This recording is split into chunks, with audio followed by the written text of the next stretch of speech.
Imaginez un jour être remercié après 17 ans de loyaux services, sans préavis et sans reconnaissance. Ce qui va suivre est l'histoire vraie de ma vengeance silencieuse. Une revanche servie froide qui a changé ma vie à jamais. Restez jusqu'à la fin pour découvrir comment j'ai fait plier toute une entreprise sans même élever la voix. Je m'appelle Jacques, j'ai 54 ans et jusqu'à ce lundi matin, j'étais analyste système senior chez Technologies Méridien à Colombus. Pendant près de 2 décennies, j'ai été la colonne vertébrale du département informatique, des premiers jours de connexion par modem jusqu'à la migration vers le cloud. 3 directeurs généraux sont passés tandis que je restais, formant chaque nouvel employé, récupérant chaque fichier perdu, travaillant les week-ends et jours fériés sans jamais demander de promotion ou de reconnaissance. Alors quand Daniel m'a convoqué dans son bureau avec Vanessa des ressources humaines déjà assises, j'ai su avant même qu'il n'ouvre la bouche. L'atmosphère avait changé depuis des semaines. Après 17 ans, nous supprimons votre poste, a dit mon patron sèchement. Videz votre bureau avant la fin de la journée. Je comprends parfaitement, ai-je répondu en hochant simplement la tête. Je suis sorti sans un mot supplémentaire, sans colère, sans supplication, juste une acceptation silencieuse. De retour à mon bureau, j'ai observé les jeunes employés me jeter des regards furtifs avant de baisser rapidement les yeux vers leurs écrans. Les nouvelles se propagent vite. La plupart étaient des programmeurs que j'avais moi-même formés. De bons jeunes, mais aucun ne savait comment fonctionnaient réellement nos systèmes ou l'architecture plus ancienne.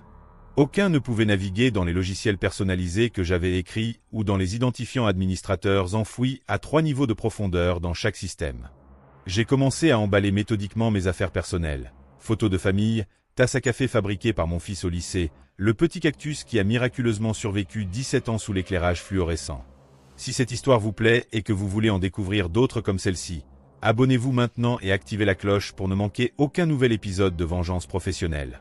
Béatrice du marketing s'est arrêtée près de moi, le visage crispé d'inquiétude. Jacques, je viens d'apprendre la nouvelle, c'est ridicule, tu as pratiquement construit cet endroit. J'ai haussé les épaules. Les entreprises changent de direction. Mais sans aucun avertissement, après tout ce que tu as fait, sa voix montait, attirant l'attention. Ça va, ai-je dit doucement. En réalité, ça n'allait pas, mais je n'allais pas faire de scène. En partant, Daniel est sorti de son bureau pour me regarder partir. Pas d'au revoir, pas de poignée de main, juste de la surveillance pour s'assurer que je quittais réellement les lieux. Ce qu'aucun d'eux n'avait pris la peine de remarquer au fil des ans, c'est que j'étais devenu la personne la plus critique de tout le bâtiment. Non pas parce que j'étais exceptionnel, mais parce que j'étais minutieux. J'avais tout documenté, mis en place des protocoles d'audit sécurisés il y a des années pour suivre les accès non autorisés à la demande de l'équipe juridique lors d'un scandale passé. J'avais également des copies dans ma voiture. Je suis resté assis un moment, regardant l'immeuble de 12 étages où j'avais passé la majeure partie de ma vie d'adulte. Le badge de sécurité que je venais de rendre avait été renouvelé 16 fois. J'ai démarré le moteur et je suis rentré chez moi. Il ne se doutait pas que le mercredi serait amusant. J'avais rejoint Méridien quand ce n'était que 2 étages dans un parc d'affaires. J'ai commencé quand ma fille Olivia était en maternelle. Maintenant, elle terminait ses études supérieures. L'entreprise a grandi et j'ai grandi avec elle, refusant des offres de concurrents parce que la loyauté comptait pour moi. Ma femme Andrea plaisantait en disant que les serveurs étaient ma seconde famille. Elle n'avait pas entièrement tort. Je connaissais chaque système, chaque solution de contournement, chaque porte dérobée pour résoudre des problèmes dont les dirigeants ne soupçonnaient même pas l'existence. L'infrastructure que j'avais construite avait survécu à 3 acquisitions et d'innombrables innovations que la direction avait adoptées puis abandonnées quelques mois plus tard. Daniel était devenu mon patron il y a 5 ans, jeune diplômé en gestion qui appelait notre département ressources informatiques au lieu de personne. Il avait des idées sur la rationalisation, l'efficacité, la transformation numérique, des mots à la mode qui signifiaient généralement faire plus avec moins. Au début, j'ai essayé de l'aider à comprendre nos systèmes, la complexité enfouie sous des années de croissance et d'adaptation. Nous devons penser à l'avenir, disait-il en réunion, regardant droit devant lui sans me voir. Il y a 6 mois, il a fait venir un consultant nommé Jason Phillips, costume coûteux, poignée de main ferme, diplôme de Stanford affiché en évidence sur son profil LinkedIn. Il se regroupait dans des salles de conférence, parlant doucement chaque fois que je passais. Il y a 3 mois, j'ai remarqué que mes autorisations d'accès étaient discrètement modifiées. Rien d'évident, juste de petits changements au contrôle administratif. J'aurais pu protester, mais j'ai préféré observer et documenter. « Tu sembles distrait ces derniers temps », m'a dit Andrea un soir alors que nous étions assis sur le porche. « Tout va bien au travail. » J'ai hoché la tête en sirotant ma bière. Juste des changements, rien que je n'ai déjà vu auparavant. Mais ces changements semblaient différents. J'étais mis à l'écart lors des réunions. Les courriels concernant les mises à niveau du système ne m'incluaient plus. Des membres plus jeunes de l'équipe se voyaient confier des projets dont je m'occupais normalement. Puis je l'ai trouvé, une note interne sur les initiatives de modernisation qui n'avait jamais été partagée avec moi. Elle décrivait une restructuration complète du département informatique sous une nouvelle direction, Jason Phillips. Mon poste ne figurait même pas sur l'organigramme. Le même jour, j'ai découvert autre chose en effectuant une analyse de sécurité de routine, une de ces tâches en arrière-plan dont personne ne se souciait plus. J'ai remarqué des schémas inhabituels dans notre logiciel financier, des transferts réguliers vers un fournisseur que je ne reconnaissais pas, Groupe Solutions Apex. Une recherche rapide a montré qu'il avait été enregistré l'année dernière seulement, avec une adresse professionnelle qui menait à un magasin UPS. Les paiements autorisés avaient commencé modestement mais augmentaient chaque mois. Je n'ai rien dit, j'ai simplement noté, copié les enregistrements et continué à observer. Parfois, l'homme silencieux dans le coin voit tout, précisément parce que tout le monde pense qu'il ne voit rien. Le matin après mon licenciement, j'étais assis dans mon bureau à la maison, fixant mon ordinateur portable personnel. Aucune alarme ne m'avait réveillé, aucun trajet ne m'attendait, juste le silence et le poids de ce qui s'était passé. Andrea m'a apporté un café, le plaçant à côté de moi sans un mot. Après 19 ans de mariage, elle savait quand j'avais besoin d'espace. « Je vais au magasin », a-t-elle dit finalement. « Tu as besoin de quelque chose ?» J'ai secoué la tête. Après son départ, j'ai déverrouillé le tiroir inférieur de mon bureau et en ai sorti une clé USB, l'une des plusieurs que je gardais en sécurité. Les politiques de l'entreprise interdisaient strictement de retirer des données, mais il y a des années, lorsque l'équipe juridique avait besoin d'un système d'audit pour suivre les menaces potentielles d'initiés, j'avais été clair sur la nécessité de sauvegarde hors site. Ils avaient approuvé, puis promptement oublié. J'ai branché la clé et commencé à examiner les fichiers, courriels internes, procès-verbaux de réunion auxquels je n'aurais pas dû avoir accès, dossiers financiers que les employés normaux ne verraient jamais. C'était là, un historique complet des paiements au groupe Solutions Apex, près de 1,8 million d'euros sur 18 mois. La chaîne d'approbation menait directement à notre directeur financier, Brian Wilcox. J'ai creusé plus profondément, recoupant dates et chiffres jusqu'à ce que le modèle émerge. Les paiements s'alignaient parfaitement avec une série de renouvellements de licences logicielles pour des systèmes que nous utilisions à l'échelle de l'entreprise, mais les montants étaient gonflés, parfois de 15%, parfois de 20%. Assez petits pour ne pas déclencher d'alarmes immédiates, assez grands pour s'accumuler. J'ai consulté l'enregistrement commercial du groupe Solutions Apex. Le propriétaire inscrit était Thomas Wilcox. Une recherche rapide sur les réseaux sociaux a confirmé ce que je soupçonnais, le beau-frère de Brian. Il détournait des fonds de l'entreprise via des majorations fictives sur des dépenses légitimes. Je me suis adossé à ma chaise, sentant quelque chose changer en moi. Pas de la colère exactement, quelque chose de plus froid, plus concentré. Pendant 17 ans, j'avais résolu des problèmes, réparé des systèmes, protégé des données. J'avais été celui sur qui on pouvait compter, la présence stable qui ne faisait jamais de vagues. Et il m'avait jeté comme du matériel obsolète. Mon téléphone a vibré avec un message de Stéphane, un jeune analyste que j'avais encadré ces 2 dernières années. Désolé pour hier, totalement injuste ce qu'ils ont fait. Philips s'installe déjà dans ton ancien bureau. J'ai posé le téléphone sans répondre. Toutes les pièces s'emboîtaient maintenant. Daniel et le directeur financier avaient besoin que je disparaisse avant que quiconque ne puisse faire le lien dans leur combine. Ils pensaient probablement que les preuves disparaîtraient avec moi, que je n'étais qu'un vieux technicien qui ne comprenait pas la finance moderne. J'ai ouvert mon courriel et commencé à rédiger un message au conseil d'administration, puis je me suis arrêté, le doigt suspendu au-dessus du bouton d'envoi. Trop direct, trop facile à rejeter comme les accusations amères d'un employé licencié.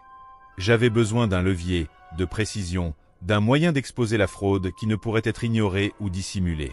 J'ai supprimé le brouillon et commencé à faire des plans. Demain, c'était mercredi, jour de réunion du conseil. Les résultats financiers trimestriels seraient présentés, les primes seraient approuvées. Un timing parfait. J'ai fermé l'ordinateur portable et je suis allé à la fenêtre du salon, regardant le quartier où nous avions élevé nos enfants et construit notre vie. Pour la première fois depuis hier, j'ai souri. Mercredi serait intéressant. Le mercredi matin, j'étais assis dans ma voiture de l'autre côté de la rue du siège de Méridien, regardant les employés affluer par les portes tournantes. Sur le siège passager se trouvait mon ordinateur portable, connecté à un compte de messagerie que j'avais créé il y a des années pour des tests de sécurité, un compte qui semblait provenir d'un domaine interne de l'entreprise mais n'était pas répertorié dans l'annuaire principal. À exactement 9h15, j'ai fait mon premier mouvement. Un courriel à Daniel avec pour objet irrégularité financière, examen urgent nécessaire et un résumé basique de ce que j'avais trouvé concernant les paiements Apex. J'ai inclus juste assez de détails pour être crédible, mais j'ai gardé la connexion avec le beau-frère hors du message.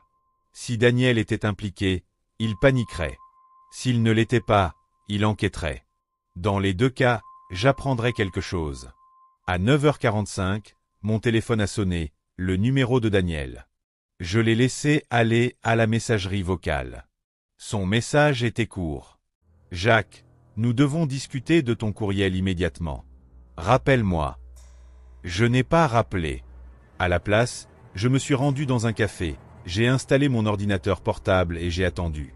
À 10h30, un autre courriel est apparu, cette fois de Vanessa des RH. « Monsieur Wilson, nous avons reçu une communication préoccupante de votre part qui viole potentiellement votre accord de séparation. Veuillez cesser tout contact avec les employés de Méridien et rappelez-vous vos obligations de confidentialité. Toute communication supplémentaire pourrait entraîner des poursuites judiciaires. » Alors c'est comme ça qu'il jouait, menacé, rejeté, isolé. Je n'avais signé aucun accord de séparation. À midi, je me suis rendu à ma banque et j'ai accédé à mon coffre-fort. À l'intérieur se trouvait une autre sauvegarde, plus ancienne mais avec des informations cruciales que je n'avais pas incluses sur mes lecteurs réguliers. Parmi les fichiers se trouvaient les protocoles de sécurité originaux que j'avais conçus, y compris la documentation indiquant qui avait accès à quel système et quand les modifications avaient été apportées. Selon ces dossiers, Brian Wilcox avait personnellement demandé un accès élargi au système d'approbation financière il y a 18 mois, exactement lorsque les paiements Apex ont commencé. De retour à la maison, j'ai trouvé 3 autres appels manqués, Daniel, Vanessa et maintenant Jason Phillips. Je ne m'attendais pas à ce qu'ils s'impliquent si rapidement. Intéressant. J'ai vérifié mon courriel personnel pour trouver un message de Stéphane marqué urgent. Jacques, ils disent que tu as envoyé un courriel fou sur une fraude financière. Phillips a convoqué une réunion d'urgence, tout le monde en parle. Ils suppriment ton accès à tout, même aux données historiques dont nous avons besoin pour faire notre travail. Que se passe-t-il? Pauvre gamin pris dans les tirs croisés. Je lui ai envoyé une brève réponse. Ne t'implique pas, Stéphane. Observe simplement. À 15h, mon téléphone fixe a sonné, un numéro que je n'avais pas utilisé pour les affaires depuis des années. J'ai décroché mais n'ai rien dit. Jacques, c'est Brian Wilcox. Sa voix était calme, contrôlée. Nous devrions discuter de tes préoccupations. Je pense qu'il y a eu un malentendu. C'est comme ça que tu appelles ça? Ai-je demandé. Écoute, les périodes de transition sont toujours difficiles. Si tu as des questions sur les finances de l'entreprise, il existe des canaux appropriés, comme le conseil d'administration. Je l'ai interrompu. Le conseil. Silence, puis. Le conseil n'a pas besoin d'être dérangé avec des détails opérationnels. Pourquoi ne pas nous rencontrer demain, juste toi et moi? Nous pouvons clarifier tout ça. Désolé, je suis occupé demain, ai-je dit. D'ailleurs, je pense que le conseil pourrait être très intéressé par le groupe Solutions Apex et ton beau-frère. La brusque inspiration que j'ai entendue m'a tout dit. Tu fais une grave erreur, a-t-il finalement dit. Nous pouvons arranger les choses. Une indemnité de départ généreuse, des références, tout ce dont tu as besoin. Au revoir, Brian, ai-je dit avant de raccrocher. En moins de 10 minutes, Vanessa m'a envoyé un nouveau courriel. Soudainement, mon indemnité de départ avait doublé, avec un accord joint exigeant ma confidentialité complète concernant toutes les affaires de l'entreprise. Il se débattait maintenant, mais il pensait toujours avoir affaire à une simple tentative d'extorsion. Il n'avait aucune idée de ce qui allait arriver. Le jeudi matin a apporté clarté et confirmation. J'avais passé la nuit à passer au peigne fin des années de données, reliant des points que j'avais précédemment négligés. Le système Apex n'était pas le premier projet de comptabilité créative de Brian. 3 ans plus tôt, peu après qu'il soit devenu directeur financier, un autre modèle avait émergé. Des honoraires de consultation à une entreprise appelée Solutions d'affaires L'Acquéside. Nom différent, même stratégie. Facture gonflée pour des services partiellement ou jamais rendus. J'ai retracé l'enregistrement de L'Acquéside. Celui-ci menait à Patricia Wilcox, l'épouse de Brian. La femme était apparemment PDG d'une entreprise qui n'avait pas de site web, pas d'employés et une adresse de bureau virtuelle. Mais la plus grande révélation est venue quand j'ai fouillé dans les archives de courriel. Daniel n'avait pas seulement été au courant de ces arrangements, il avait aidé à les faciliter. En échange, son département recevait des augmentations de budget tandis que d'autres faisaient face à des coupes. Il avait été recruté spécifiquement parce que le directeur précédent avait commencé à poser des questions sur les dépenses informatiques. Même Jason Phillips était connecté. Son cabinet de conseil avait été embauché par un processus inhabituel qui contournait les canaux d'approvisionnement normaux. Son véritable rôle n'était pas de moderniser l'informatique, c'était d'éliminer la seule personne qui pourrait remarquer les schémas financiers, moi. Le stratagème était élégant dans sa simplicité. Créer des fournisseurs d'apparence légitime, approuver des paiements gonflés et partager la différence. Puisque des services réels étaient fournis, simplement à des tarifs majorés, les auditeurs recherchant des charges complètement frauduleuses passeraient à côté. En 3 ans, ils avaient détourné près de 4,3 millions d'euros. J'ai rassemblé tout dans un rapport complet. Feuille de calcul montrant le schéma des augmentations, enregistrements commerciaux reliant les entreprises à la famille de Brian, échange de courriels montrant la connaissance et la participation de Daniel. Puis j'ai fait quelque chose qu'il n'attendait pas. J'ai contacté Robert Chen, un membre du conseil avec qui j'avais travaillé il y a des années lors d'une mise en œuvre de sécurité. Il était semi-retraité maintenant, mais assistait toujours aux réunions trimestrielles.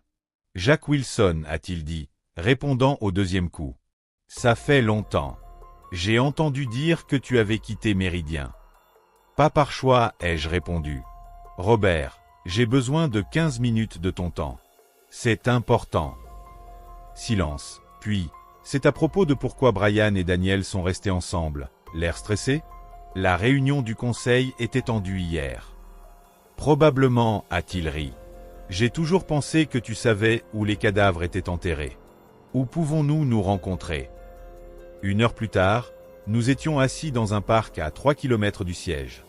Je lui ai remis une enveloppe scellée contenant un résumé imprimé et une clé USB. C'est tout, ai-je dit. Date, montant, connexion.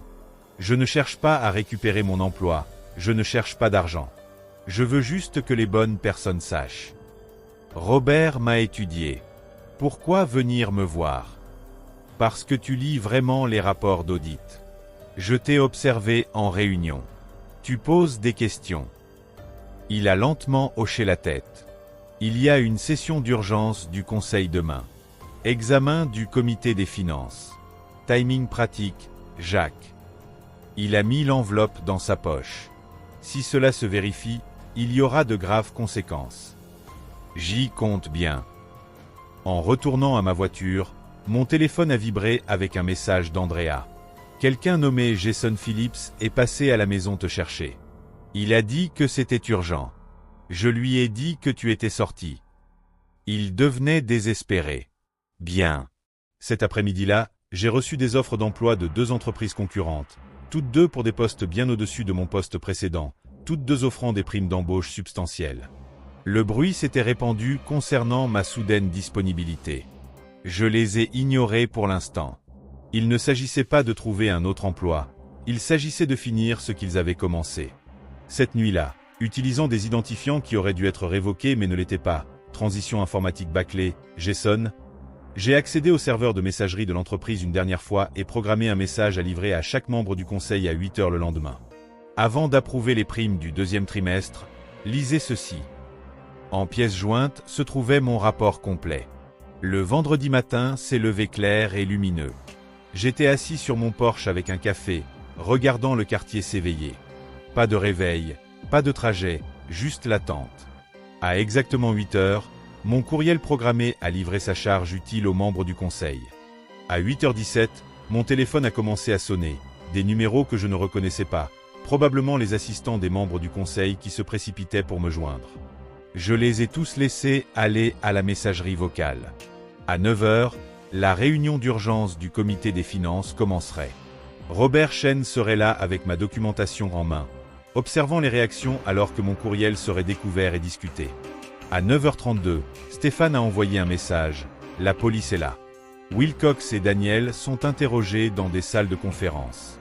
Phillips a l'air malade. Que as-tu fait?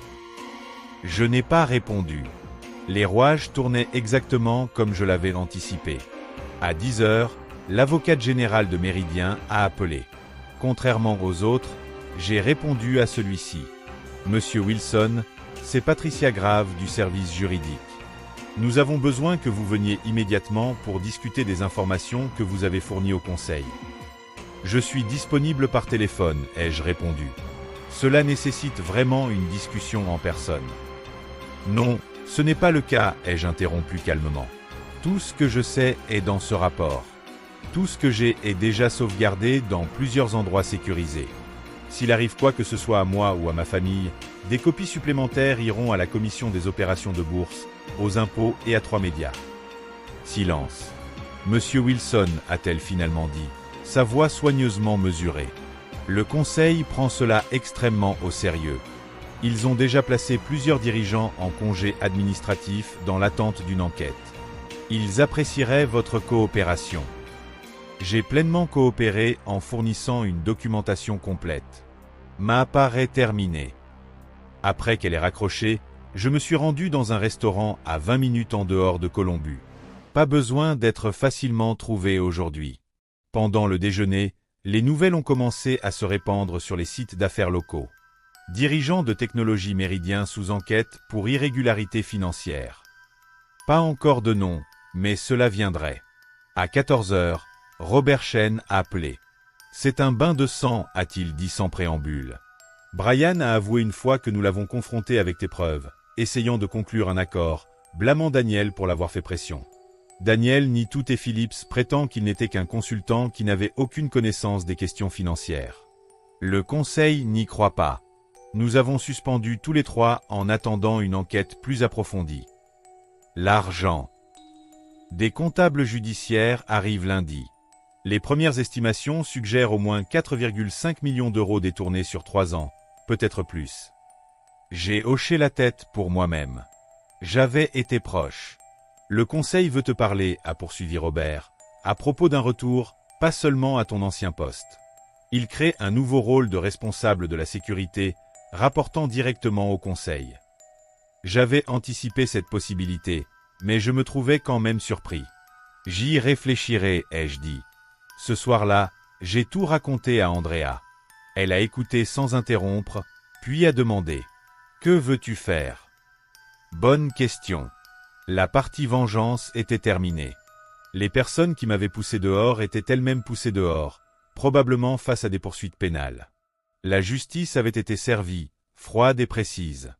Mais retourner chez Méridien signifiait revenir dans l'endroit qui m'avait jeté après 17 ans de service. Pouvais-je faire cela ? Le voulais-je ? J'ai besoin de temps pour décider, ai-je finalement dit. Plus tard cette nuit-là, j'ai ouvert mon ordinateur portable une dernière fois et publié un seul message sur mon profil LinkedIn par ailleurs en sommeil. Ne brûlez jamais les ponts, laissez-les simplement s'effondrer sous le poids de leur propre cupidité. En quelques minutes, d'anciens collègues ont commencé à me contacter. La nouvelle se répandait. Le gars tranquille des systèmes avait fait tomber 3 dirigeants sans élever la voix. D'ici lundi, tout le monde saurait exactement qui ils avaient sous-estimé. Le lundi matin, je suis entré dans le siège de Méridien portant un costume dont je n'avais pas eu besoin depuis des années. Le garde de sécurité a fait un double take, puis m'a rapidement imprimé un badge visiteur. « Bienvenue, Monsieur Wilson », a-t-il dit avec un nouveau respect. Le trajet en ascenseur jusqu'à l'étage des dirigeants était silencieux. Je n'avais jamais eu de raison de visiter ce niveau auparavant. Maintenant j'étais attendu dans la salle du conseil. 10 membres du conseil étaient assis autour d'une table polie. Robert Chen a légèrement hoché la tête lorsque je suis entré. La PDG par intérim, auparavant directrice des opérations, avait l'air mal à l'aise. « Monsieur Wilson, a-t-elle commencé, merci d'être venu. La situation que vous avez mise en lumière est sans précédent. Je suis resté silencieux. L'ampleur complète de la fraude semble pire qu'initialement rapportée, a-t-elle poursuivi. L'équipe d'investigation a identifié près de 5,2 millions d'euros de fonds détournés. Des poursuites pénales sont en préparation. J'ai continué d'attendre. Robert s'est éclairci la gorge. Jacques, le conseil a voté à l'unanimité pour créer un nouveau poste de direction, responsable de la sécurité de l'information, avec tous les privilèges exécutifs, structure de rapport directement au conseil. Nous aimerions vous offrir ce rôle. J'ai posé mon dossier sur la table. À l'intérieur, vous trouverez mes conditions, ai-je dit. Non négociables.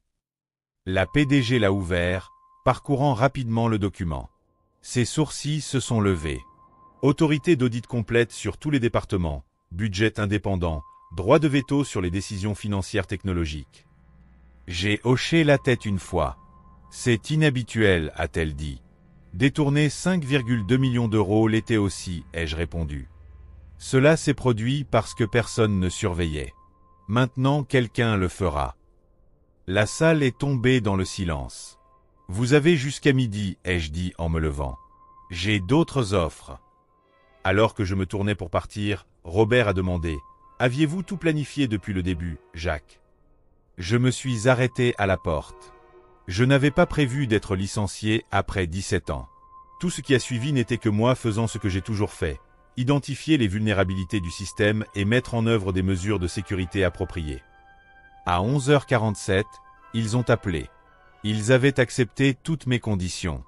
6 mois plus tard, j'étais assis dans mon nouveau bureau d'angle, passant en revue les protocoles de sécurité pour le trimestre à venir.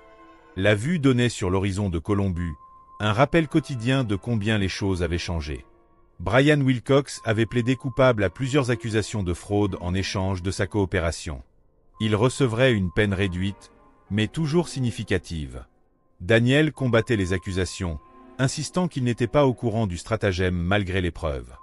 Jason Phillips s'était enfui au Brésil mais était en cours d'extradition. L'argent avait été récupéré, la plupart en tout cas. Suffisamment pour que l'entreprise évite des dommages financiers sérieux. Mon ancienne équipe me rapportait maintenant, bien que j'ai promu Stéphane pour gérer les opérations quotidiennes. Le gamin avait du potentiel, il avait juste besoin que quelqu'un le voie. Un coup à ma porte attirait mon attention. Andrea se tenait là, souriante. « Prêt pour le déjeuner ?» a-t-elle demandé. J'ai acquiescé, prenant ma veste. En traversant le département informatique, les conversations se sont brièvement calmées, non par peur mais par respect. Ces personnes savaient ce qui s'était passé, savaient que j'aurais pu détruire l'entreprise au lieu de la sauver. Dans l'ascenseur, Andrea a serré ma main. Heureux. J'ai considéré la question.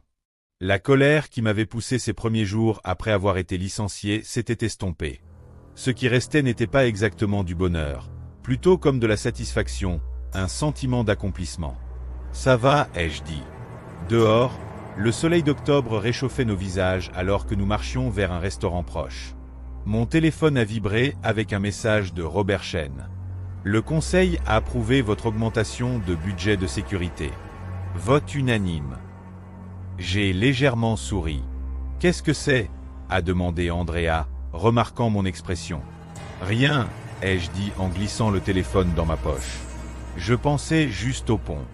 Certains s'effondrent sous leur propre poids, d'autres, une fois réparés, deviennent plus solides qu'ils ne l'ont jamais été. J'avais bien construit celui-ci cette fois. Vous avez aimé cette histoire de justice silencieuse ? Abonnez-vous maintenant et partagez vos propres expériences en commentaire. Une revanche servie froide est toujours la plus savoureuse, n'est-ce pas ?